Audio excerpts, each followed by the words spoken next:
학교생활 길잡이 초등학교 1학년 오리엔테이션 두 번째 시간입니다. 안전한 습관 실천하는 약속으로 건강한 1학년입니다. 1학년 아이들을 보면은 어떤 아이들은 정리정돈을 못하고 자기 물건을 자꾸 잃어버리는 친구들이 있습니다. 스스로 자기 물건을 챙기지 않고 부모님이 대신 챙겨주면 아이들은 자기 물건을 기억하지 못하고 잃어버려도 찾기가 어렵습니다. 연필이나 지우개 같이 자주 쓰는 학용품은 흔하기 때문에 아껴야 하는 필요성을 잘 모릅니다. 때로는 사물함이나 가방 속에 있는 물건을 주의 깊게 확인하지 못하여 찾지 못할 때도 있습니다. 부모님이 보내주신 준비물과 회신용 가정통신문을 찾는 일은 1학년 교실에서는 사실 낯설지 않은 풍경입니다. 준비물을 잘 챙기지 못하는 아이들은 엄마가 챙겨주지 않았어요 라고 말을 하는 경우가 많이 있습니다. 부모님에게 의지하지 않고 스스로 자기 물건을 정리정돈하는 방법을 가르쳐 주어야 하지요.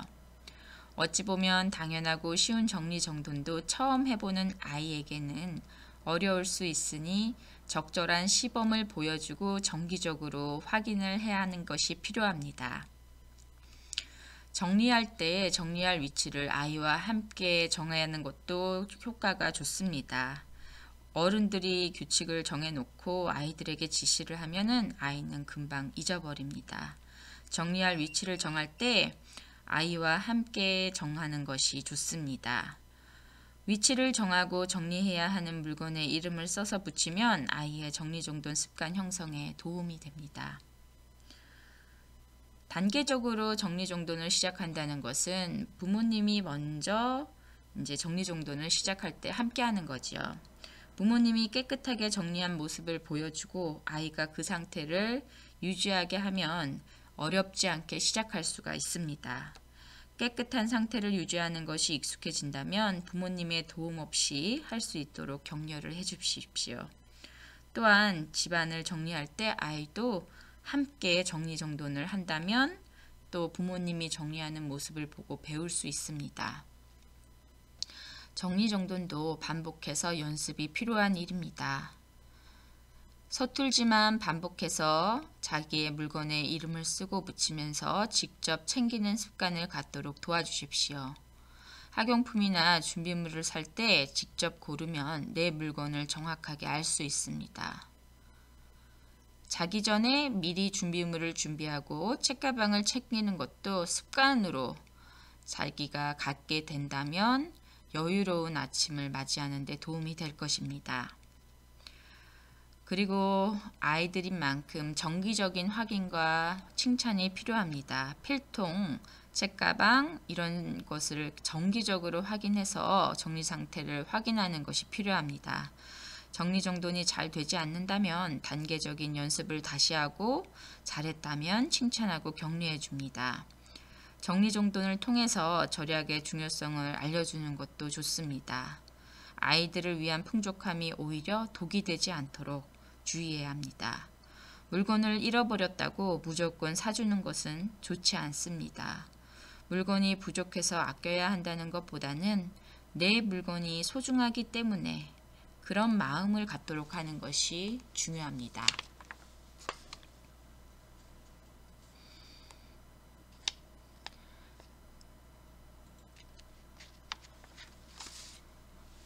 아이를 보내면 대부분의 부모님은 아이의 학교 생활에 대해서 궁금해합니다.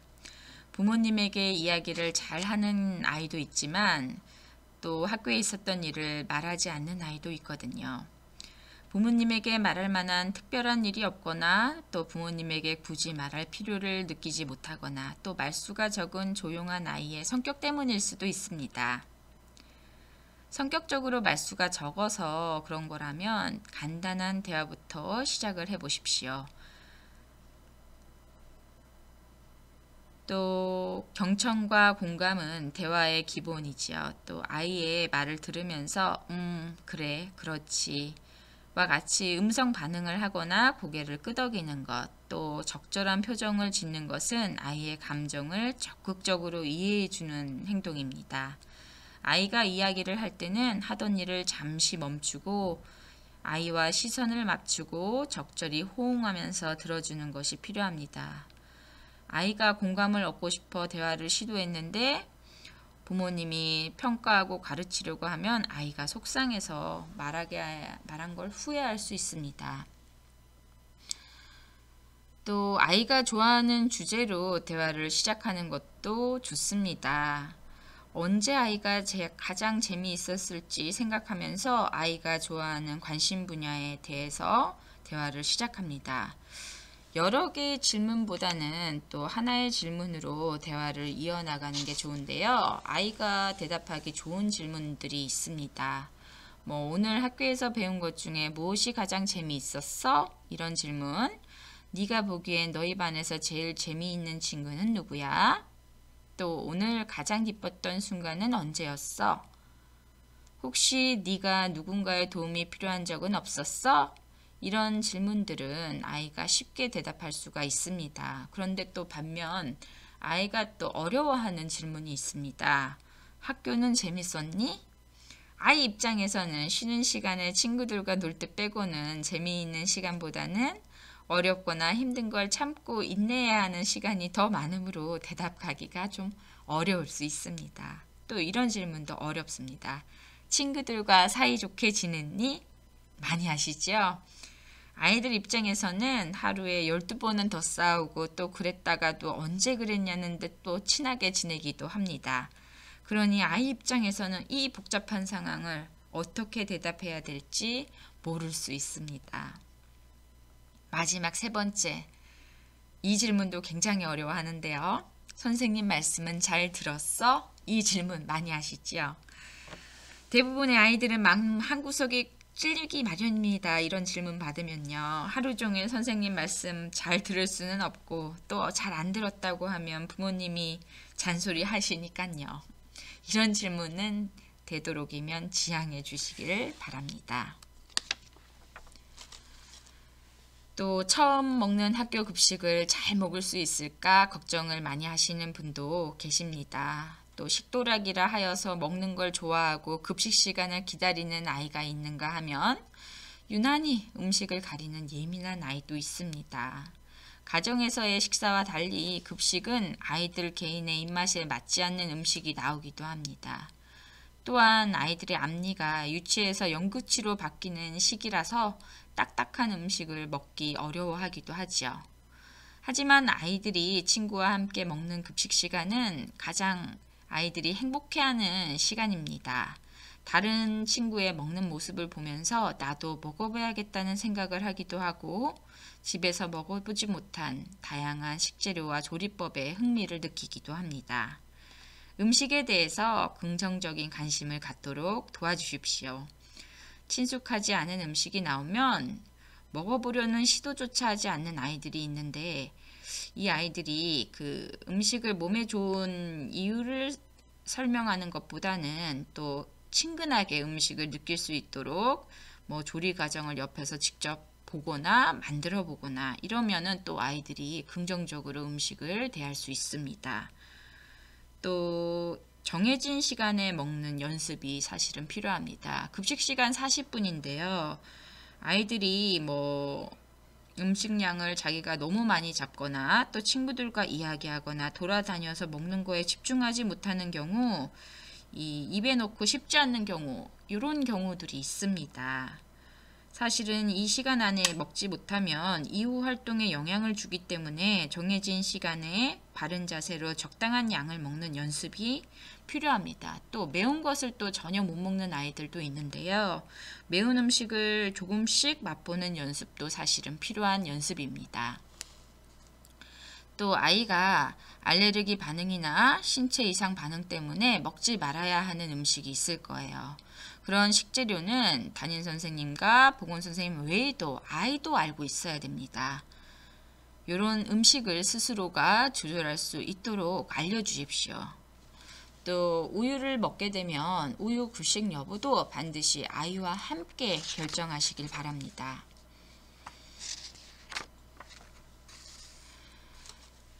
아이들 가운데 학교 화장실을 이용하기 어려워하는 친구들이 있습니다. 화장실이 무섭다고 하기도 하고요. 이렇다고 아이를 탓하면 안 됩니다. 낯선 환경이 되면 긴장을 하게 되고 이러면 스트레스를 받고 이 배변과 관련된 근육이 원활하게 작용을 이제 방해를 받게 됩니다. 여행을 갔다가 화장실 못 가는 경험, 큰일을 앞두고 긴장되어서 또 요일을 느낀 경험은 어머님들께도 있을 텐데요. 이거는 너무나 자연스러운 일입니다. 아이가 학교 화장실 사용을 어려워한다면 원인을 파악해서 편안하게 사용할 수 있도록 도와주는 것이 필요합니다. 예민한 아이는 공공 화장실 사용을 꺼리기도 하고 수시로 대변을 보는 아이는 낯선 학교 화장실에서 뒤처리할 일이 고민스럽기도 합니다. 또 쉬는 시간에 신나게 놀다가 화장실 가는 걸 잊어서 공부 시간에 급하게 가는 아이도 있고 친구들과 함께 사용하는 것이 불편해서 수업 시간에 혼자 가는 아이도 있습니다. 입학 초기 적응 활동에서 화장실 이용 교육과 함께 실습을 하고 있는데요. 원활한 배변 활동을 위해서 또 아침에 일어나서 이제 물 한 컵 마시고 야채나 과일을 좀 많이 먹어서 변비를 예방하는 것이 좋겠지요. 또 학교 가기 전에 규칙적으로 화장실 가는 습관을 갖도록 도와주는 것이 좋습니다. 또 배변 활동이 자연스러운 현상인 걸 알아서 부끄러운 일이 아닌 것, 또 너무 오래 참는 것은 사실은 건강에 좋지 않고 참을 수 없는 경우도 있기 때문에 이게 부끄러운 일이 아니라고 하는 것도 아이가 알면은 되겠습니다. 또 화장실 사용을 연습하는 것도 굉장히 효과적인데요. 그 아이의 화장실 사용 습관을 한번 확인을 해보고 자주 가는 습관, 미리 가지 않고 참았다가 급하게 하는 습관 등을 확인하고 아이 스스로 조절할 수 있도록 조언을 하는 것이 사실은 좋습니다. 또 화장실에서 일어날 수 있는 상황을 또 미리 알려주는 것도 좋아요. 화장지가 없는 경우, 바지를 잘못 내려 소변이 옷에 묻은 경우, 또 앞에 사용한 친구가 물을 내리지 않고 간 경우, 화장실 변기가 몸에 비해 큰 경우 등 일어날 수 있는 상황을 이야기하고 대처 방법을 알려줍니다.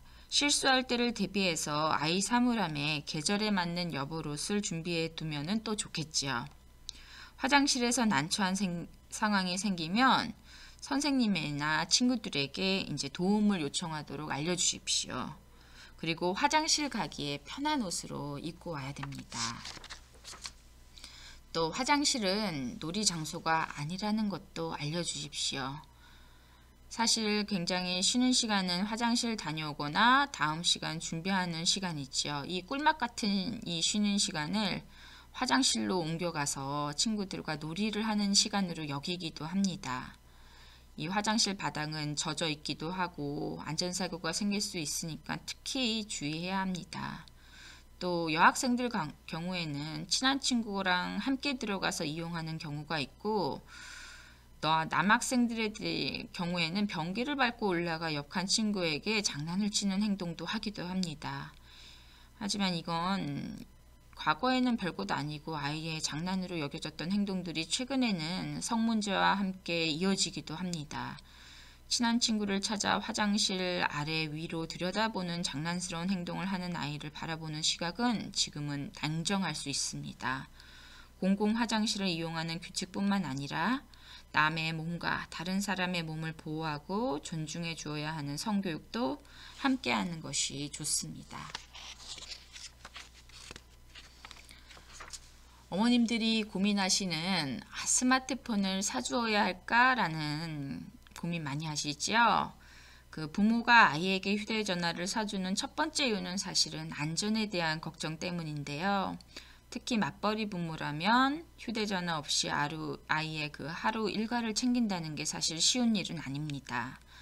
다행히 최근엔 어린이 휴대전화 전용 키즈폰이 나오면서 고민이 좀 덜해졌는데요. 스마트폰은 전화기로 분류되지만 실은 다 가지고 다닐 수 있는 컴퓨터잖아요. 이런 컴퓨터의 장점을 활용해서 다양한 학습 활동이 소개되고 있기는 하지만 스마트폰을 사주면 학교 학습에도 도움이 될 수 있지 않을까 고민도 되시지요. 학교에서는 학생들이 컴퓨터를 활용하여 학습할 수 있도록 컴퓨터 실습실이 마련되어 있습니다. 또 학교 내 장비로도 필요한 학습을 하는 데는 사실은 부족함이 없고요. 근데 친구 관계가 좋지 않다는 불안감 때문에 친구들과 또 같은 물건을 갖고 싶어하는 아이의 마음을 충분히 이해할 수도 있지만 안타깝게도 그 물건을 갖는다고 해서 저절로 친구가 생기지는 않잖아요. 오히려 또 불법적인 동영상을 접하거나 친구 험담, 그런 사이버 폭력도 대부분 스마트폰을 통해서 일어나기 때문에 좀 이게 문제가 될 수 있습니다. 굳이 필요하다면 통화와 문자 등 간단한 기능을 가진 키즈폰을 사주시고 가급적이면 아이들이 스마트폰 환경에 최대한 늦게 노출이 되도록 경계할 필요는 있습니다. 학교에서 스마트폰을 어떻게 관리해야 하는지, 학교에서는 꺼놓고 수업 시간에는 집중하고 쉬는 시간에는 충분히 쉬고 아이들과 같이 노는 시간이라는 것, 또 가정에서도 또 스마트폰 사용 규칙을 세워서 이거를 지킬 수 있도록 노력을 해야 됩니다.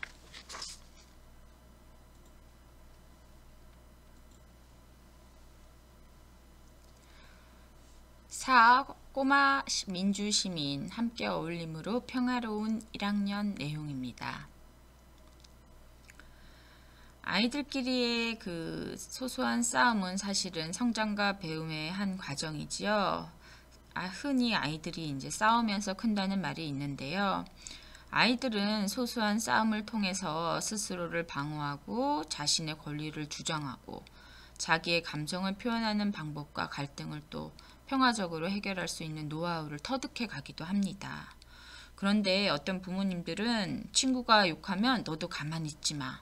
친구가 때리면 너는 2대 때리고 와. 이런 식으로 가르치기도 합니다. 그런데 이런 부모님의 폭력만큼은 절대로 사용하면 안 된다는 분명한 기준을 세워주셔야 합니다. 또한 언어적 폭력도 시체 폭력과 마찬가지로 절대 해서는 안 된다고 가르쳐 주어야 합니다. 그래야 아이들은 서로를 존중하고 배려하는 방법을 터득하여 행복한 학교 생활을 할 수 있을 것입니다. 아이들은 무언가 자신이 고통스럽거나 마음이 힘들면 화를 내고 친구를 때리거나 욕을 하게 됩니다. 이런 폭력적인 행동만 보고 무작정 야단을 치면 그 속상한 아이의 마음은 또 어떨까요? 아마 더 반항적이고 폭력적으로 변할지도 모릅니다. 이런 행동 자체를 탓할 게 아니라 왜 이런 행동을 했는지 마음을 먼저 읽어주시는 게 필요합니다. 또 이 시기의 아이들은 새로운 단어에 호기심이 강해져가지고 주변에서 쓰는 말을 그대로 따라합니다. 학원이나 태권도 학원 이런 데서 또 형들이 하는 말들 이런 거를 또 자기도 모른 채 뜻도 모른 채 욕을 한다면 단순히 그 어감이 신기해서 따라해 본 것일 수 있습니다. 그래서 이 아이의 욕설에 지나치게 예민하게 반응하기보다는 그 뜻을 알려주고 이런 표현을 말하는 것은 나쁜 행동이라는 것을 이제 가르쳐 주면 되겠습니다. 또 화가 난 상태를 표현하기 위한 수단으로 이 욕을 하는 아이에게는요. 스스로 감정을 가라앉히고 말할 수 있는 상태가 될 때까지 좀 기다려준 뒤에 왜 화가 났는지 물어봐야 합니다. 아이가 이유를 말하면 아이가 화난 부분을 공감해주고 앞으로 화냈을 때는 욕설이 아닌 다른 말로 자신의 감정을 표현할 수 있도록 알려주고 욕설은 잘못된 행동임을 가르쳐 주어야 합니다. 또 폭력적인 모습을 목격했을 때는 그 공격적인 행동을 즉시 중단시켜야 합니다. 아이가 다른 아이를 때리는 경우 즉시 그 행동을 중단시키고 아이가 화를 가라앉힐 수 있게 좀 다른 사람과 떨어진 곳으로 데려가는 것이 좋습니다. 이때 주의할 거는 또 아이에게 화를 내서는 안 돼요.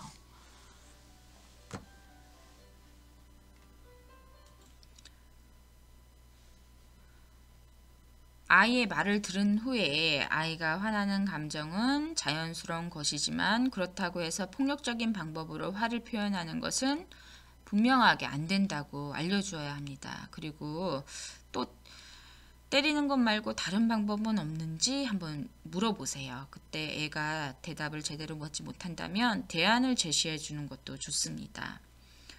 또 바람직한 대안을 찾은 후에는 맞은 아이에게 사과할 기회를 주셔야 됩니다. 자신의 행동이 잘못된 것임을 깨달은 아이는 자연스럽게 친구에게 미안하다는 말을 할 것입니다. 이런 것들이 일관되고 지속적으로 가르쳐 주는 것이 중요합니다. 아이들은 공포심이나 경쟁심을 느꼈을 때 다른 사람을 때리거나 욕을 하는 경우가 있습니다. 이런 공격성은 대부분 자라면서 조절이 되지만 공격성이 심한 아이에게는 한 번의 설명과 훈육으로 모든 것을 이해시키는 것이 매우 어렵습니다. 따라서 욕을 하거나 싸우는 행동을 할 때마다 즉흥적으로 혼내거나 화내지 말고 아이가 예측할 수 있는 반응을 일관되게 지속적으로 해주는 것이 중요합니다.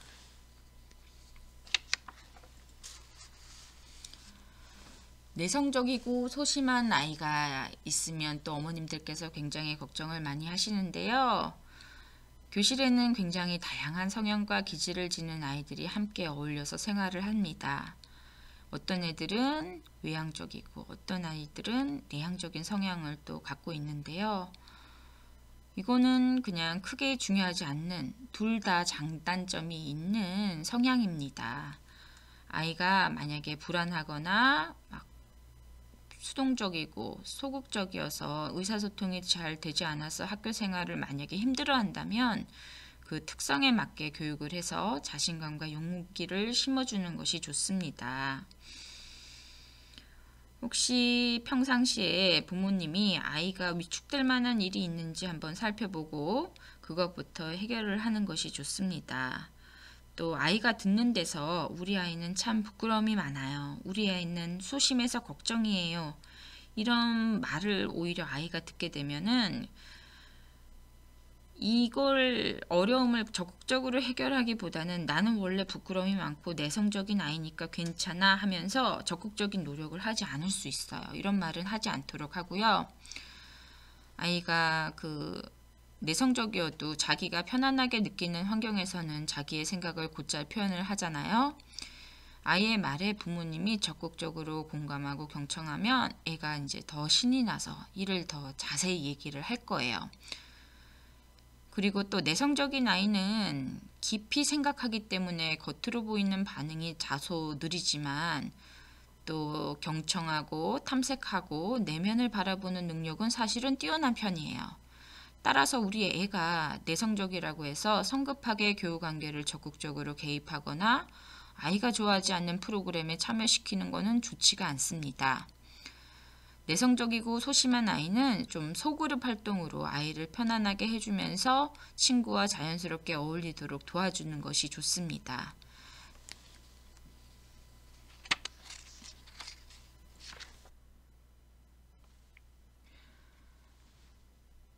사회성은 학교 생활을 통해 발달되기도 합니다. 친구들과 못 어울려 학교 폭력이나 따돌림을 당하면 어떻게 하지? 이런 고민, 부모님들의 걱정과 불안이 더 커지기 마련인데요. 그러나 미리 걱정할 필요는 없습니다.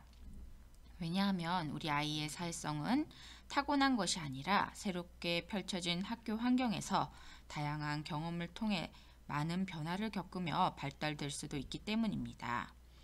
다만 사회성은 아이의 자아 개념, 학업 등 학교와 인생 전반에 아주 중요한 영향을 미치기 때문에 어릴 때부터 관심을 가지고 사회성을 길러주기 위해 축구준이 노력해 주어야 합니다.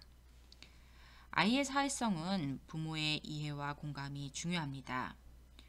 아이의 학교 생활에 지장이 없도록 행동을 바로잡아 주면서 한편으로는 아이의 마음을 이해하고 또 공감해 주는 것이 아이의 사회성 향상에 도움이 됩니다. 만일 아이가 친구들과 잘 어울리지 못하고 이유 없이 싸운다면 부모님과의 관계에 문제가 없는지 한번 생각해 보기도 하면 좋습니다. 공감을 잘하고 누구와도 잘 어울리는 아이가 친구가 많습니다. 화가 난다고 소리 지르는 아이, 자기 기분 좋을 땐 친구들에게 잘 대하다가도 기분이 나쁘면 돌변하는 아이, 좋은 것만 차지하려는 아이, 손해보는 일은 절대 하지 않으려는 아이들은 친구들에게 인정받지 못합니다. 원만한 학교 생활을 하기 위해서는 한 발짝 물러서서 양보하고 여유 있는 모습으로 친구를 감싸주고 화가 날 때 가격한 대응을 하는 대신에 친구 입장에서 공감하고 갈등을 대화로 풀어나가려고 노력을 해야 되겠죠. 자신이 먼저 다가가지 않으면서 남이 다가와 주는 걸 기다리는 경우가 있습니다. 그런데 남이 먼저 다가오는 경우는 그리 흔치 않나요? 친구에게 먼저 다가가는 용기가 필요하다는 것을 아이에게 가르쳐 주어야 합니다. 누구누구랑 친해지고 싶구나. 네가 먼저 그 친구에게 술래잡기를 해보자고 말해봐. 그 친구도 좋아할 거야. 이런 식으로 말을 해주면 조금 더 아이가 배울 수 있겠죠. 또 친구의 좋은 점을 찾도록 대화를 해보는 것도 좋습니다. 자기가 관심을 받고 싶다면 똑같이 친구에게 호감과 관심을 보여야 합니다. 그러면 그 친구의 좋은 점을 찾아내고 이를 표현할 수 있도록 아이를 이끄는 게 효과적이겠지요. 그 친구는 무엇을 잘하니? 그 친구가 왜 좋은데? 이렇게 질문을 한번 아이에게 던져보세요. 그러면 아이가 조금 더 친구의 좋은 점을 찾게 될 것입니다. 또 친구에게 따뜻한 말을 할 줄 알아야 되겠죠. 아이 앞에서 다른 아이의 흉을 보거나 특정 아이랑 놀지 말라는 식으로 말하면 아이는 친구에 대해서 선입견을 가질 수 있으니 굉장히 조심해야 합니다. 또 타인의 약점을 잡아내거나 남에게 상처를 주는 언행을 하지 않도록 가르쳐야 되겠죠. 친구의 감정과 자존감에 상처를 주면 돌이킬 수 없는 사이가 될 수 있음을 아이가 깨달아야 돼요. 친구가 힘들어할 때 어떤 말로 용기를 줄 수 있을까? 이런 말 아이에게 꼭 해주시길 바랍니다. 아이끼리 놀다 보면 다툼이 일어날 수 있습니다. 상황이 심각하지 않다면 어른들이 개입하기보다는 아이들 스스로 해결하게 하는 것이 좋습니다. 아이는 갈등을 스스로 해결하는 과정에서 자신의 행동을 돌아보기도 하고 자기가 한 행동과 말이 친구들에게 어떤 영향을 미치는지도 알게 됩니다. 사소한 문제까지 간섭하고 해결하려다가 결국 어른들끼리의 싸움으로 번지는 경우가 왕왕 있습니다. 아이들은 사실 금방 화해하고 잘 놀고 있습니다.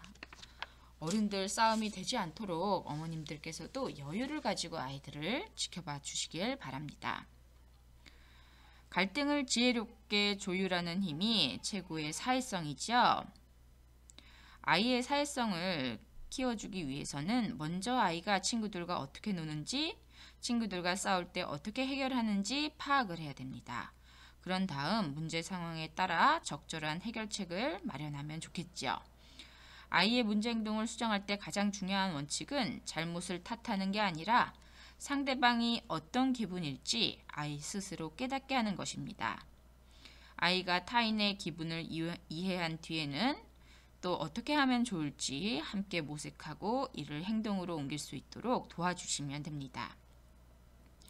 폭력적인 아이는 공격의 원인을 찾아 해결해야 합니다. 아이가 스트레스가 쌓일 때 의식적 또는 무의식적으로 공격성이 표출이 되는데요. 부모님에게 야단을 맞고 억울함이 쌓이거나 또 부모님께서 자주 다퉈 불안감이 높아졌거나 충분한 사랑을 받지 못한 경우 또 가정에서 동생에게 뺏긴 관심을 끌려고 할 때 집단적인 양육 환경에서 관심을 받기 위해서 또 공격적인 행동을 하기도 합니다.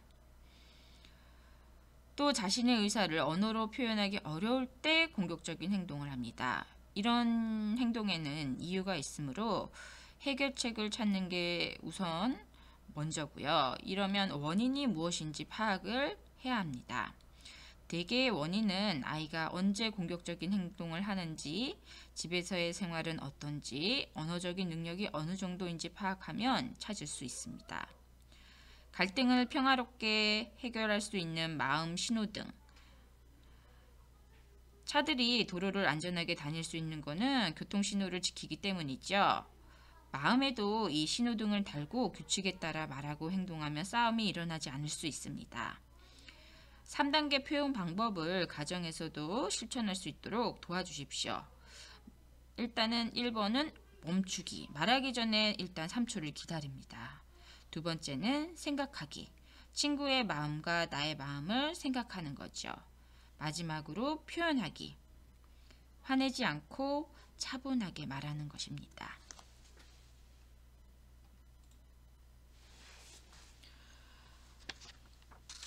아이가 거짓말을 한다는 것은 성장의 과정일 수 있습니다. 사람은 선의에서든 습관적이든 의도적이든 하루에 한두 번의 거짓말은 사실은 하잖아요. 그런데도 아이의 거짓말은 좀 걱정이 되는데요. 이게 사실은 자연스러운 현상입니다. 그리고 앞으로 사태를 예견하고 과거의 사건을 논리적으로 회상할 수 있게 됐다고, 그런 성장의 과정이 됐다고 볼 수 있거든요. 또 있지도 않은 상황을 또 상상할 수 있는 능력이 사실은 생겼기 때문에 거짓말이 가능해지는 건데요. 능숙하고 잦은 거짓말은 가볍게 넘길 일은 아니죠. 한두 번의 거짓말은 용서가 되지만 그 횟수가 작거나 제법 능숙하게 한다면 단순히 보아 넘길 일은 아닙니다.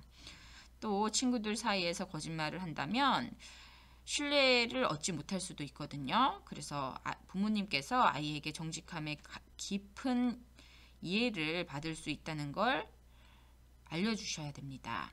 거짓말을 할 수도 있는 상황에서 갈등할 때 망설임 없이 진실을 말할 수 있는 아이로 자랄 수 있게 도와줘야 하는 거죠.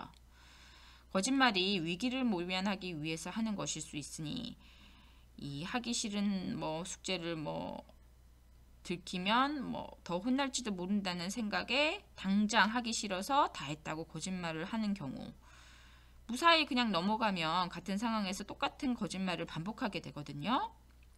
그럴 때는 즉시 야단치는 것보다는 엄마가 이미 알고 있다는 걸 자연스럽게 알려주는 것이 좋습니다. 예를 들어서 엄마는 받아쓰기 시험을 이제 100점을 맞았다고 거짓말을 했다는 것이 거짓말이라는 걸 어머님께서 알았다면, 엄마는 내가 오늘 선생님께 야단 맞은 걸 알고 있어. 그런데 네 마음은 선생님께 칭찬받고 싶었던 거구나. 또 시험도 잘 보고 싶었지? 그럴 때에는 엄마 나 100점 맞았어요가 아니라 100점 맞고 싶어요 라고 말해야 한단다. 이렇게 말을 해주는 거예요. 그리고 아이를 거짓말쟁이라고 부르면 안 되겠죠. 꼬리표가 될 수 있어요. 이런 낙인을 찍고 또 다음에 거짓말을 할 수 있는 상황이 되었을 때 또 거짓말을 하게 됩니다. 이런 말은 절대로 하지 않고요. 아이가 거짓말을 했을 때 지나칠 정도로 심하게 꾸짖으면 또 다른 거짓말을 하게 되거든요. 누구나 실수를 할 수 있다는 걸 받아들이고 앞으로 잘할 수 있도록 격려하고 지도하는 게 중요합니다. 아이도 자존심이 있습니다. 아이가 잘못을 했을 때 아이 자존심은 생각하지 않고 끝까지 잘못을 추궁해서 구석으로 모는 것은 상당히 위험한 일입니다. 그렇게 하면 아이는 나는 나쁜 아이구나 라는 부정적인 자아성을 갖게 되고, 이는 아이 인생 전반에 나쁜 영향을 미칠 수 있습니다. 이 시기에 잦은 거짓말에 대해서는 사실 이제 적절한 훈육이 필요한 건데요. 거짓말을 하면 그때는 그 위기를 모면할 수 있지만 그게 부메랑이 되어서 더 나쁜 결과를 가지고 올 수 있다는 것을 아이가 스스로 깨닫게 하는 게 중요합니다. 이런 식으로 얘기를 하는 거지요. 어떻게 된 일인지 사실대로 말해주겠니? 엄마가 너를 혼내는 게 아니고 그런 상황에서 네가 어떻게 해야 할지를 알려주려고 그러는 거야. 그러고 나서 아이가 사실대로 말하면, 사실대로 말하는 게 힘들었을 텐데 정직하게 말해줘서 고맙구나. 엄마 아빠는 정직하게 말해준 네가 참 자랑스럽다. 이렇게 격려를 해주는 거죠. 아이가 거짓말을 할 때는 먼저 아이에게 힘든 것이 있는지 거짓말을 할 정도로 회피하고 싶은 것이 무엇인지 살펴봐야 됩니다. 그리고 아이의 마음에 공감을 해주면서 적절한 대안을 함께 대화로 찾아가 보는 것이 중요하지요. 더불어서 일관되게 부모님께서 태도를 보여주셔야 되는데요. 아이가 거짓말을 해서 혼이 나도 잘못을 수긍하기보다는 반항하고 싶은 마음이 생길 수 있어요. 일관되지 못한 이런 태도를 보이면 그렇거든요. 따라서 아이에게 일관된 태도를 보여주고 아이와 약속을 한 경우에는 꼭 부모님께서도 지키는 모습을 보여줘야 됩니다. 그리고 아이에게 정직하고 솔직한 것이 최선의 방법이라는 것을 말해주십시오. 양치기 소년이나 피노키오, 지각대장 존과 같은 동화를 들려주거나 그림책을 보면서 거짓말을 하면 어떤 결과가 생기게 되는지, 정직이 얼마나 소중한 것인지에 대해서 또 알려주는 것이 효과적입니다. 아이가 감정 기복이 심해서 또 걱정스러운 분도 계시지요. 사실 감정 기복은 스트레스를 받는다는 증거지만 성숙해 가고 있다는 의미거든요. 부모라면 누구나 아이의 감정 기복이 크지 않기를 바라고 늘 밝고 명랑하기를 바라시지만 아이가 슬퍼하거나 짜증을 부리면 그 상태에서 빨리 벗어나게 하고 싶어 하시죠. 하지만 이런 슬픈 감정, 화가 나는 감정은 자연스러운 것이에요. 그 상황에서 빨리 벗어나게 하는 섣부른 훈육보다는 감정을 느끼고 극복할 수 있도록 지켜봐 주는 것이 중요합니다. 마음속에서 솟아나는 감정을 차단하고 표현하지 못하도록 하는 것은 더 큰 스트레스를 유발할 수 있습니다. 화가 나거나 슬픈 상황에서 평정심을 유지하는 것은 부모와 아이에게 굉장히 어려운 일입니다. 중요한 건 부모와 아이가 함께 위기를 넘기는 방법을 이야기하는 거죠. 그 과정에서 아이는 감정 표현의 방법을 익히며 성장해 나갑니다. 자신의 감정을 성숙하게 표현하는 것은 사회생활을 원만하게 하는 배경이 됩니다. 아울러 아이들의 짜증과 울음, 화나는 원인을 정확하게 알고 반응해야 합니다. 먼저 아이에게 특별한 스트레스 요인이 있는지 살펴보시길 바랍니다. 아이가 여러 가지 이유에서 부모님께 말을 하지 않거든요. 아이가 말을 하지 않을 때는 아이와 더 많은 시간을 보내면서 스스로 말할 때까지 사실은 기다려줘야 됩니다.